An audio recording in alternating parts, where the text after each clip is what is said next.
Di video kali ini kita akan membahas tentang kumpulan soal otomatisasi tata kelola kepegawaian sekolah SMK kelas 11 jurusan OTKP. Selamat menyaksikan. Nomor 1. Simaklah teks cerita berikut dengan sungguh-sungguh. Pak Dedi adalah salah seorang pegawai senior yang ada di pemerintah kota. Ia sudah bekerja menjadi pegawai negeri selama 35 tahun.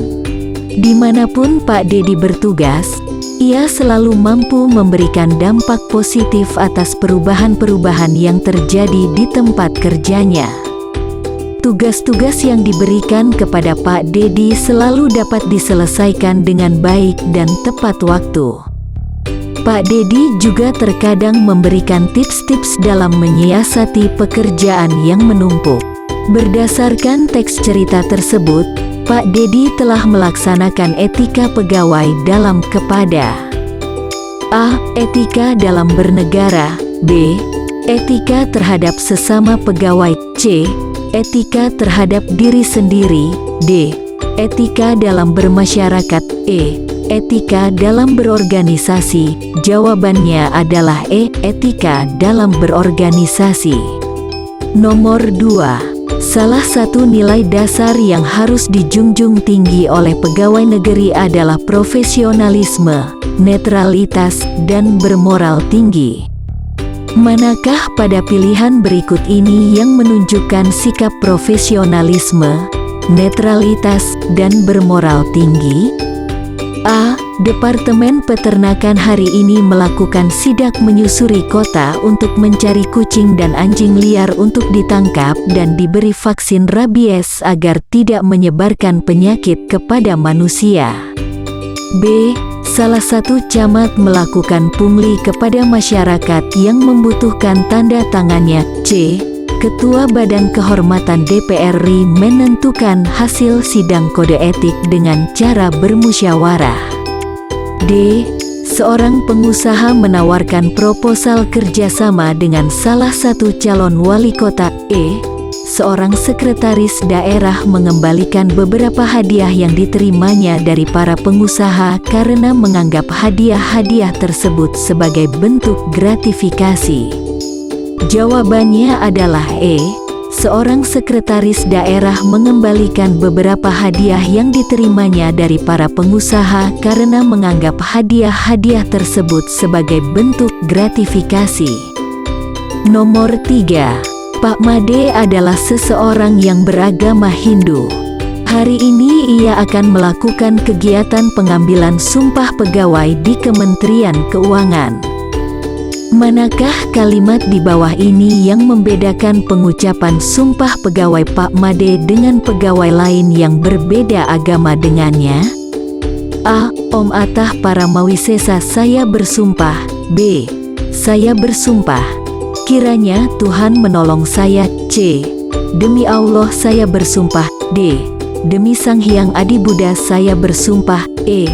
Demi Tuhan Yang Maha Esa saya menyatakan dan berjanji dengan sungguh-sungguh. Jawabannya adalah A. Om Atah Paramawisesa saya bersumpah. Nomor 4. Seorang pegawai Korpri wajib mengetahui Panca Prasetya Korpri. Namun sekedar mengucapkan saja ternyata tidak memberi pengaruh apapun terhadap karakter dan kepribadian bawaannya sebelum ia masuk menjadi pegawai Korpri. Berikut ini manakah yang bertentangan dengan sifat pegawai Korpri yang sesuai Panca Prasetya Korpri? A. Pak Burhan ikut menjadi anggota koperasi di kantornya untuk saling menyejahterakan anggota koperasi lainnya. B. Ibu Sanusi menolak pemberian uang dari salah seorang peserta calon pegawai negeri yang sedang mengikuti seleksi penerimaan. C.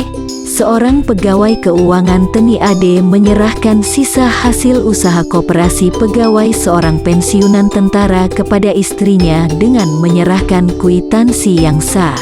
D. Seorang pegawai negeri sedang memproses perceraian dengan pasangannya dengan alasan penghasilan pasangannya tidak mencukupi kebutuhan dan gaya hidupnya. E. Seorang pegawai negeri menulis status-status di media sosialnya mengenai keburukan sifat-sifat atasannya. Jawabannya adalah E. Seorang pegawai negeri menulis status-status di media sosialnya mengenai keburukan sifat-sifat atasannya. Nomor 5. Manakah pada pilihan di bawah ini yang termasuk dalam tujuan kode etik? A. Menjaga martabat, kehormatan, dan citra pribadi. B. Memacu kreativitas pegawai. C. Menjaga keharmonisan hubungan antar tetangga. D. Menjaga keharmonisan hubungan dalam lingkungan keluarga dan masyarakat. E. Menjaga keharmonisan hubungan dalam lingkungan kerja. Jawabannya adalah E. Menjaga keharmonisan hubungan dalam lingkungan kerja. Nomor 6. Manakah yang merupakan contoh dari nilai-nilai dasar kode etik? A. Pegawai imigrasi mendeportasi seorang warga negara asing yang kedapatan memiliki narkoba. B. Seorang pegawai di kantor imigrasi meminta pemuda yang sedang duduk untuk mempersilahkan seseorang yang sudah tua menempati tempat duduknya. C. Seorang hakim menghukum berat semua orang yang telah melakukan tindakan pembunuhan baik kaya maupun miskin. D. Semua jawaban salah. E. Semua jawaban benar. Jawabannya adalah E. Semua jawaban benar. Nomor 7. Perhatikan paragraf berikut ini.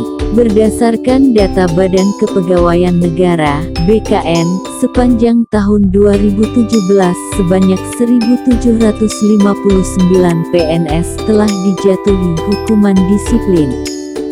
Dari 1.759 terdapat 852 PNS dijatuhi hukuman disiplin berat. Di antaranya adalah pemberhentian tidak dengan hormat sebagai PNS sebanyak 96 orang, pemberhentian dengan hormat tidak atas permintaan sebanyak 251 orang, pembebasan dari jabatan sebanyak 85 orang. Pemindahan dalam rangka penurunan jabatan satu tingkat sebanyak 8 orang, dan penurunan pangkat satu tingkat selama 3 tahun sebanyak 421 orang.